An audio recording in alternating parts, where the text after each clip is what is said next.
Bonsoir à toutes et à tous. Voici les titres de l'actualité de la semaine dans la MRC de Port-Neuf et une partie de la Jacques-Cartier. L'école du Perce-Neige à Pont-Rouge a officiellement inauguré mardi son agrandissement. 6 nouvelles classes et plusieurs espaces spécialisés ont été aménagés pour répondre à la croissance de la clientèle scolaire. L'établissement accueille maintenant plus de 1000 élèves répartis sur 2 pavillons.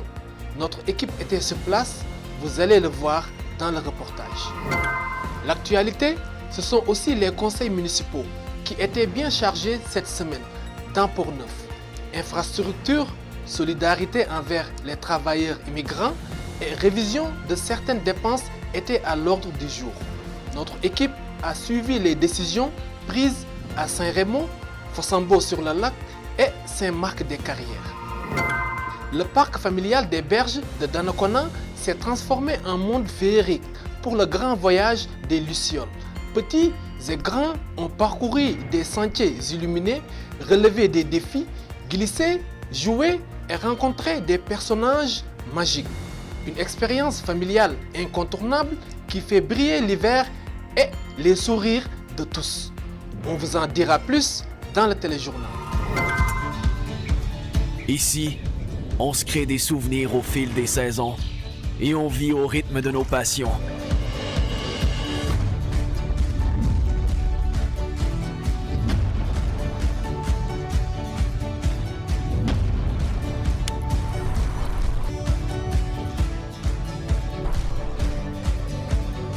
Ici, quand l'aventure nous appelle, on répond.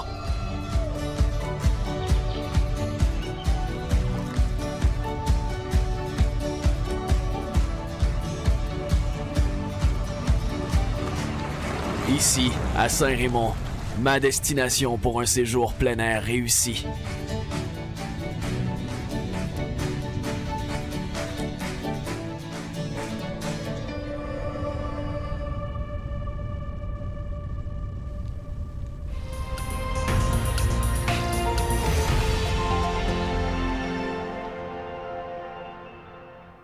À Pont-Rouge, un important projet d'agrandissement vient d'être inauguré à l'école Perce-Neige. 6 nouvelles classes et plusieurs espaces spécialisés ont été aménagés afin de répondre à la croissance de la clientèle scolaire.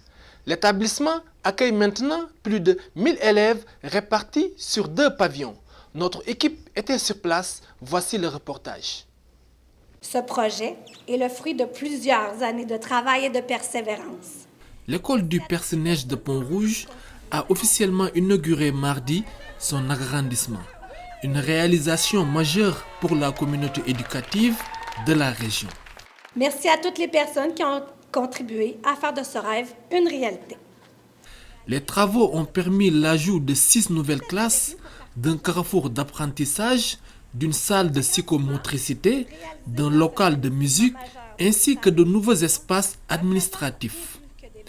Ces réalisations modernes, lumineuses et sécuritaires visent à soutenir la réussite, le bien-être et la curiosité des élèves. Nous sommes fiers de leur offrir des environnements modernes, lumineux, sécuritaires et stimulants, où ils peuvent apprendre, explorer et développer tout leur potentiel. Cette école primaire accueille maintenant plus de 1000 élèves répartis sur 2 pavillons. L'agrandissement répond à la croissance de la clientèle scolaire et aux besoins actuels du milieu de l'enseignement. Le chantier, réalisé sur plusieurs années, a été rendu possible grâce à un financement majeur du ministère de l'Éducation du Québec et la contribution du Centre de services scolaires de Port-Neuf. Et on l'a vu en visitant les classes, quelle est la richesse essentielle d'une école? Bien, ce sont ses élèves et ses enseignants. Donc, pour moi, c'est toujours un privilège et un bonheur d'être capable de venir inaugurer une école. Oui, le ministère de l'Éducation participe avec des sommes d'argent, mais au-delà de ces sommes d'argent-là, c'est ce qu'on réussit à créer comme espace, comme atmosphère, comme sentiment d'appartenance. Au-delà de la ministre de l'Éducation, la cérémonie d'inauguration s'est tenue en présence du député de Port-Neuf. Je me souviens d'avoir annoncé la subvention en 2020 On n'avait pas de masque, mais on s'était éloignés les uns les autres parce que c'était pas possible de faire autrement. Puis à cette époque-là, on se disait, ce sera réglé rapidement. Eh bien non.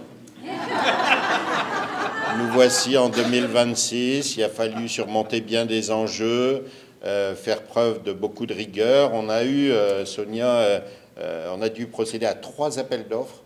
Du maire de Pont-Rouge, Une école, c'est bien plus qu'un lieu d'apprentissage. C'est un espace où se construisent des rêves, des amitiés et des valeurs qui façonnent notre communauté. Chaque fois que nous investissons dans l'éducation, nous investissons dans ce qui nous unit et dans ce qui nous rend fiers de vivre à Pont-Rouge. ainsi que des représentants du centre de services scolaires. Alors, bien, écoutez, c'est un immense plaisir pour moi d'être ici aujourd'hui. Puis, j'ai envie de souligner, moi, tout le beau travail d'équipe, puis la collaboration autour de des projets comme celui-ci. Les travaux ont été menés tout en maintenant les activités scolaires. Un défi logistique important qui a exigé des réaménagements temporaires et une grande capacité d'adaptation de la part du personnel, des élèves et des parents. Travailler dans une école active n'est jamais simple, mais vous l'avez fait en tout respect. Merci. Des prestations musicales offertes par les élèves ont ponctué l'événement.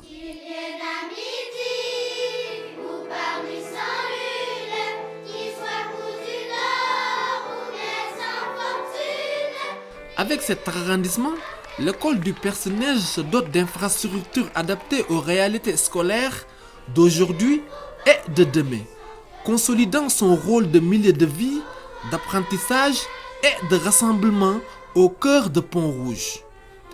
Papa Moussa Camara, depuis Pont-Rouge, pour CJSR.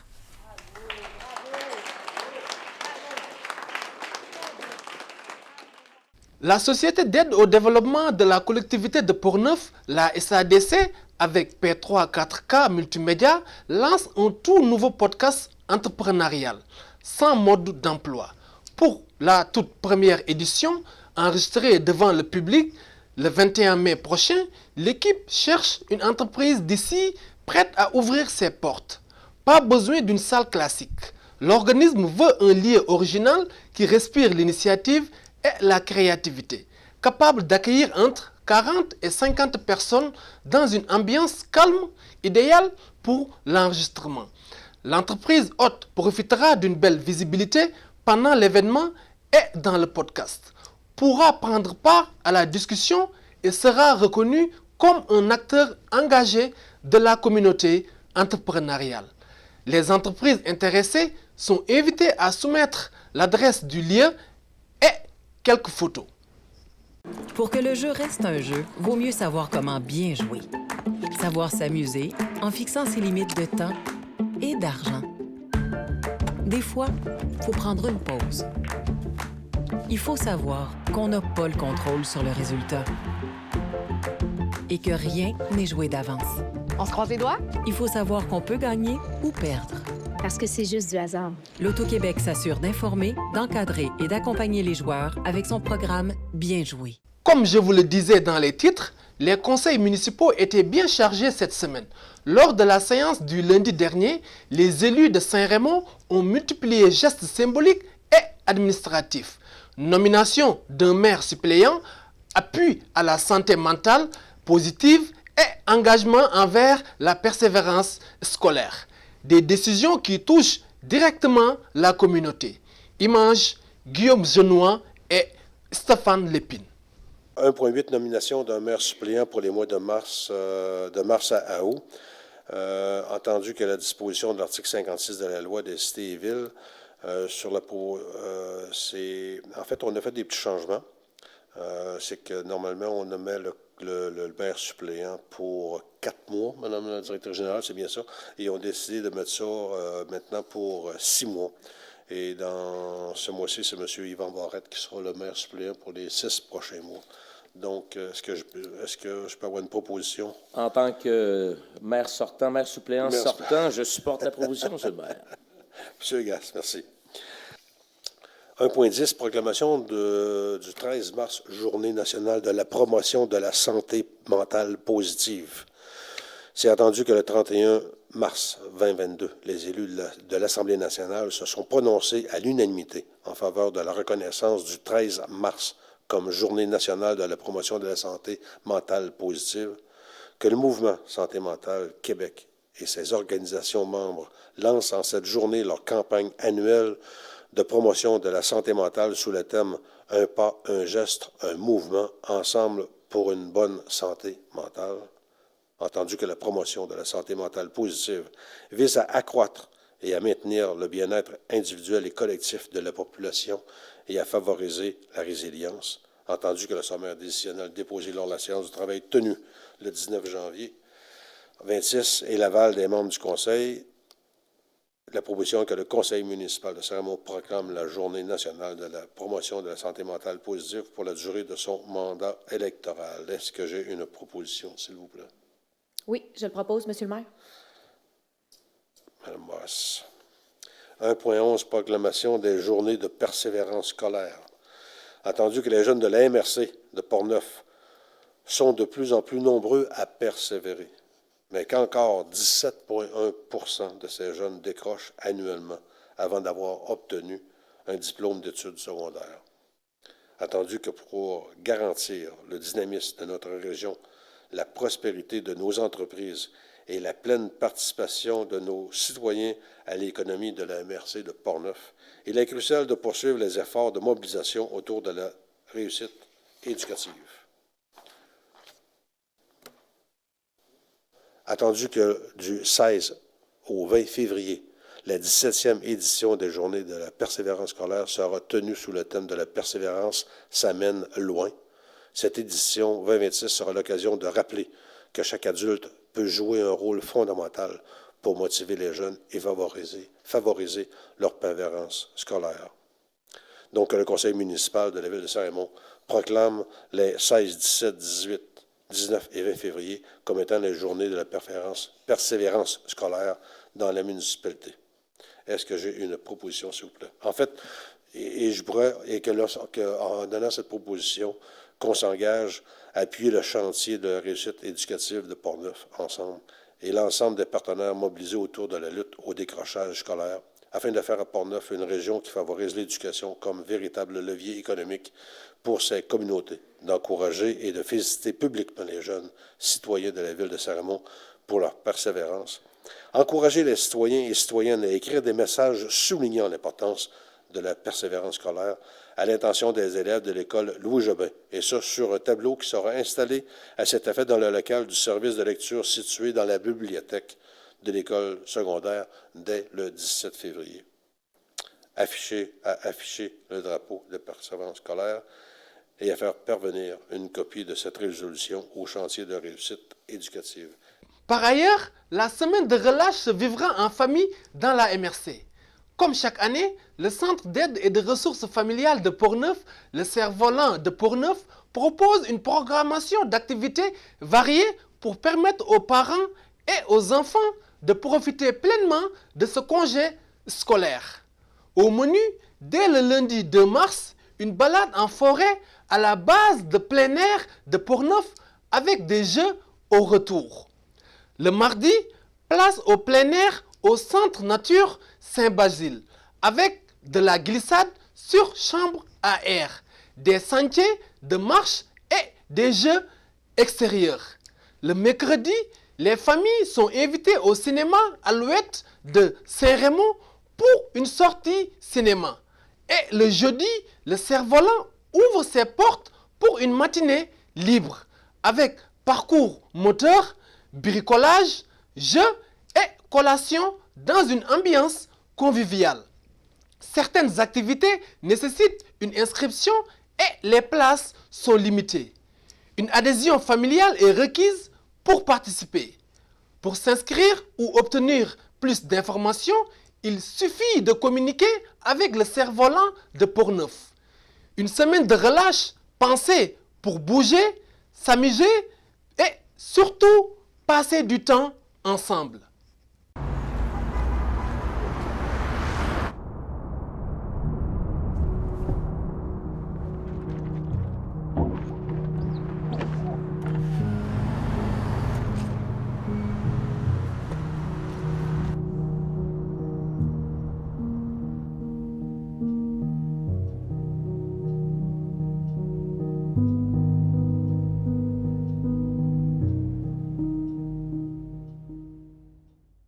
la ville de Fossambeau-sur-le-Lac met de l'avant ses priorités en infrastructure pour les prochaines années.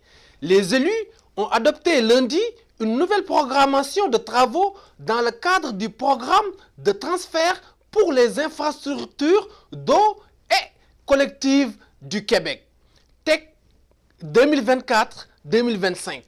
Une étape essentielle pour recevoir les subventions gouvernementales. Le conseil municipal a aussi été marqué par un geste de solidarité envers les travailleurs immigrants menacés d'expulsion à la suite de l'abolition du programme de l'expérience québécoise, le PEC. On peut écouter. 5.13, adoption d'une nouvelle programmation des travaux dans le cadre du programme de transfert pour les infrastructures d'eau et collectivités du Québec, TECQ, taxe sur l'essence Canada-Québec 2024-2028. Besoin d'un proposeur, s'il vous plaît. Oui, attendu que la Ville a pris connaissance du guide relatif aux modalités de versement de la contribution gouvernementale dans le cadre du programme de transfert pour les infrastructures d'eau et collectives du Québec, soit la TEC, pour les années 2024 à 2028, attendu que la Ville doit respecter les modalités de ce guide et s'applique à elle pour recevoir la contribution gouvernementale qui lui a été confirmée dans une lettre de la ministre des Affaires municipales et de l'Habitation, je propose donc que la Ville s'engage à respecter les modalités du guide qui s'applique à elle, que la Ville s'engage à être la seule responsable et à dégager le gouvernement du Canada et le gouvernement du Québec, de même que leurs ministres, hauts fonctionnaires, employés et mandataires de toute responsabilité quant aux réclamations, aux exigences, aux pertes, aux dommages et aux coûts, de toutes sortes ayant comme fondement une blessure infligée à une personne, le décès de celle-ci, des dommages causés à des biens ou la perte de biens attribuables, à un acte délibéré ou négligent, découlant directement ou indirectement des investissements réalisés au moyen de l'aide financière obtenue dans le cadre du programme de la TEC 2024-2028. Que la Ville approuve le contenu et autorise l'envoi au ministère des Affaires municipales et de l'Habitation de la programmation de travaux ci-jointe et de tous les autres documents exigés par le ministère en vue de recevoir la contribution gouvernementale qui lui a été confirmée dans une lettre de la ministre des Affaires municipales et de l'Habitation. Que la Ville s'engage à déposer annuellement une mise à jour de sa programmation de travaux durant la période du 1er octobre au 15 février inclusivement. Que la Ville s'engage à réaliser les investissements autonomes qui lui sont imposés pour l'ensemble des 5 années du programme. Et que la Ville s'engage à informer le ministère des Affaires municipales et de l'Habitation de toute modification qui sera apportée à la programmation de travaux approuvée par la présente résolution. J'en fais une proposition. Merci. Quelqu'un pour appuyer? Manon Huard, j'appuie cette proposition. Merci. Quelqu'un demande le vote? C'est adopté à l'unanimité. Donc, c'est une démarche qu'on fait d'ailleurs avec nos ingénieurs consultants qui vient prioriser les infrastructures dans une liste qu'on doit soumettre au ministère des Affaires municipales. Et c'est à l'intérieur de cette liste-là, uniquement à l'intérieur de celle-ci, qu'on peut avoir des projets subventionnés. Donc, et c'est très, très vérifié, très validé par une équipe de fonctionnaires au ministère. Alors voilà, au niveau de la partie informative, vous avez remarqué que tous les élus portent un cœur bleu aujourd'hui. C'est dans le monde municipal ce qui est demandé, c'est par solidarité et mobilisation pour les immigrants qui étaient dans le programme d'Expérience Québec. Et nous ici, ça nous touche. On a un employé, notamment Jérôme Mortier, qui est inspecteur municipal, qui fait un travail fantastique. On est hyper satisfait. Il est français d'origine, il parle français, on n'a pas de conflit culturel, ça va bien. Il est super bien intégré et il est menacé d'expulsion, comme tous les autres, parce que le programme a pris fin avant qu'il puisse déposer sa demande. Alors donc, on espère que le gouvernement va réfléchir à ça. Il y a déjà une ouverture qui a déjà été faite pour les employés de l'éducation, de la santé, des garderies. On espère que l'ouverture va être également faite pour tous les employés des réseaux publics, que ce soit scolaires ou municipaux, éventuellement pour toutes les entreprises qui en ont besoin. Et Dieu sait qu'on a des copains un peu partout au Québec, dans la Beauce, dans le bas du fleuve, qui ont énormément besoin de cette main-d'œuvre-là, qui était dans bien des cas déjà installés, déjà en logement, qui ne vient pas nuire au reste. C'est le contraire des grands actifs pour la société. Alors, on espère qu'il y aura un mouvement de masse et que ça va se poursuivre. Samedi, le parc familial des Berges à Donnacona s'est transformé en véritable décor enchanté à l'occasion du grand voyage des Lucioles. Je vous le disais, petits et grands ont déambulé dans des sentiers illuminés, relevé des défis, glissé et croisé des personnages féeriques. Un rendez-vous familial qui illumine l'hiver et fait sourire toute la communauté. Plus de détails dans ce reportage. Dès la tombée de la nuit, les lucioles prennent vie. Les 6 et 7 février, petits et grands ont répondu à l'appel de Luciola, le grand voyage des lucioles. Un parcours lumineux interactif installé au parc familial des Berges, à Donnacona.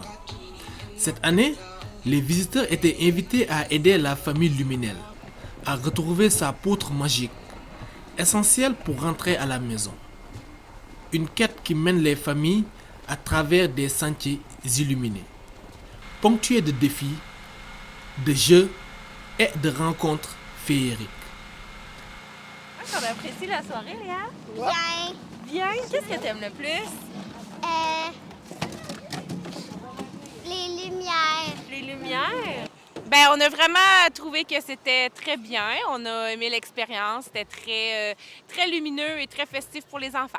C'est toujours pratique de rajouter un peu de magie dans le parcours avec les belles couleurs qu'il y a. Ah oui. Peut-être même qu'on pourrait observer un de nos amis cachés dans le parcours, peut-être. Peut-être. Sur place, les enfants ne tiennent plus en place. Glissades, jeux, danses, mascottes et animations hivernales rythment la soirée, pendant que les parents profitent d'une ambiance chaleureuse et festive. J'ai beaucoup aimé quand la fille des cristaux, ouais, la dame des cristaux, lui a amené, Samuel y avait amené des poudres magiques, et puis là, elle a transformé ça en cristaux, puis elle en a offert un à Samuel. Ça, c'était un moment magique. Qu'est-ce que tu as aimé? Pareil. T'as-tu aimé le jeu gonflable? Oui. Oui. Et quoi d'autre? Toutes. Pour plusieurs familles, Luciola est devenu un rendez-vous incontournable. Cet événement-ci marque sa 4e édition. Certaines en sont à leur 1e visite et constatent année après année un parcours de plus en plus riche avec toujours plus de lumière et d'installation. À chaque année, ils en mettent encore plus de lumière, plus d'ambiance. C'est très familial. On aime vraiment ça venir. C'est une belle tradition. On vient vraiment à chaque année. C'est un incontournable pour la famille. Parmi les moments qui marquent le plus, les personnages lumineux, les jeux tout au long du parcours, les glissades et le chocolat chaud à l'arrivée. Très populaire auprès des petits comme des grands. Eh bien, je dois dire que mon moment préféré, c'est quand nous avons bu le chocolat chaud en arrivant. On est très fan du chocolat à Redden. Eh bien, tout à l'heure, j'ai essayé d'aller faire la tyrolienne, mais on m'a dit que j'étais un petit peu trop grande pour la faire. Mais bon, il y a quand même le sentier qui est vraiment très joli. Il y a des glissades aussi dans le parcours que nous avons vues, qui sont très amusantes. Christophe est très doué pour faire des glissades. Ah oui, un peu maladroit, mais quand même un peu doué. Des dizaines de familles venues à peu près de toute la MRC soulignent le caractère familial, accessible et magique de l'événement. Plusieurs n'hésitent pas à dire qu'elles seront de retour l'an prochain. Est-ce que vous recommanderiez à vos amis de participer à la prochaine édition? Oui, vraiment. C'est vraiment cool. Pourquoi? Parce que c'était vraiment cool, puis c'est cool à faire en famille ou en amis, puis c'est des moments inoubliables. C'est vraiment cool aussi parce qu'il y a beaucoup de lumière, fait que c'est vraiment le fun. La même chose qu'elle. Ce sont les lumières qui vous ont le plus marqué ou bien? Ouais. Luciola, c'est avant tout une expérience à vivre ensemble, où l'on prend le temps de marcher, de jouer et de créer des souvenirs lumineux en plein cœur de l'hiver. Un événement qui confirme encore une fois que la magie peut aussi se vivre tout près de chez nous. Papa Moussa Kamara, depuis Donnacona, pour CJSR. Bonne nouvelle pour les amateurs de motoneige dans Port-Neuf. 4 clubs de la région se partagent plus de 170 000 $ en aide financière dans le cadre du programme d'aide aux clubs de motoneigistes du Québec. Concrètement, cet argent va servir à entretenir et sécuriser les sentiers. Une aide importante autant pour les motoneigistes que pour l'ensemble de la population, puisque ces sentiers sont aussi un moteur économique pour la région. Dans le détail, le club motoneige Alton de Saint-Uribe reçoit un peu plus de 32 000 $. Le club Poulamont à Saint-Marc-des-Carrières obtient près de 17 500 $. Le club motoneige du Grand Port-Neuf à Port-Neuf touche un peu plus de 23 000 $. Et le club motoneige Saint-Raymond reçoit la plus importante somme, soit un peu plus de 100 000 $. Au total, ce sont 173 684 $ investis ici même dans Port-Neuf pour assurer des sentiers sécuritaires et bien entretenus cet hiver. Chérie, me passerais-tu le beurre? Merci.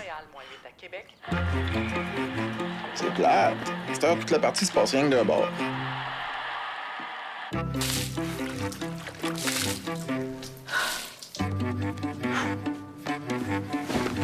Oh, je t'aime mon cœur. Moi aussi, mon cœur. Avant vos travaux, vérifiez si votre entrepreneur a une licence de la Régie du bâtiment du Québec. Nous en revenons encore au Conseil des villes. La municipalité de Saint-Marc-des-Carrières a revu mardi certaines dépenses administratives. Nouveau contrat pour la téléphonie municipale et mise à jour du remboursement du kilométrage. Des ajustements adoptés par les élus pour mieux contrôler les coûts. Notre équipe était sur place. On en est rendu contrat d'installation de la téléphonie IP avec Cogeco, annulation des services de Nogetel. Négotel. Oui. Oui, exact. C'est un dossier que j'ai. Oui, allez-y. Oui, c'est ça. Non, c'est parce que nous autres, on avait regardé des frais qui sont comme exorbitants avec la ville, comparativement à la taille de service qu'on a. Alors, on a fait les démarches pour avoir la téléphonie IP avec Cogeco. Lorsqu'on a fait nos calculs, on considère que c'est une meilleure option d'aller avec Cogeco. On a déjà les services de Cogeco à la ville, Internet, télévision, à l'Arena, et ici aussi au centre communautaire. Alors, globalement, nous autres, on va payer un montant annuel de 7 556,76 sous, soit un montant mensuel de 629,73 sous. Là, on va avoir le support technique à distance. Il n'est pas payé à la surprise d'attendre un système. Il faut appeler un autre fournisseur pour régler le problème. Des fois, ça peut coûter 1 500 $ minimum de frais annuels, plus les frais pour payer l'abonnement. Fait que là, on va avoir quand même la paix par rapport à ça. Fait que là, c'est pour permettre, mettons que nous, on signe un contrat de forfait avec Cogeco pour l'ensemble des bâtiments de la ville, pour la téléphonie IP et l'Internet aussi de haute vitesse. C'est ça. La télévision, la caserne, Arena, en considérant les revenus d'un loyer de 400 $ par mois de l'hôtel de ville payé par le service immobilier de Cogeco. Exact. Qu'est-ce que c'est? Ça veut dire que nous, on va avoir plus loin, Madame la mairesse, qu'on a négocié aussi avec Cogeco. Cogeco a ses équipements à l'hôtel de ville. Et quand ils ont acheté de Derry, ils ont changé la modalité. Eux autres, ils paient un loyer. Et dorénavant, fait que nous, on l'applique sur notre coût, mettons, de location qui nous fait tomber à un coût mensuel de 629,73. Parce qu'on va percevoir un revenu mensuel de 400 $ par mois qu'on a pu négocier avec Cogeco. J'ai besoin d'un proposeur. Mario Tessier propose. Tout le monde est d'accord? Merci.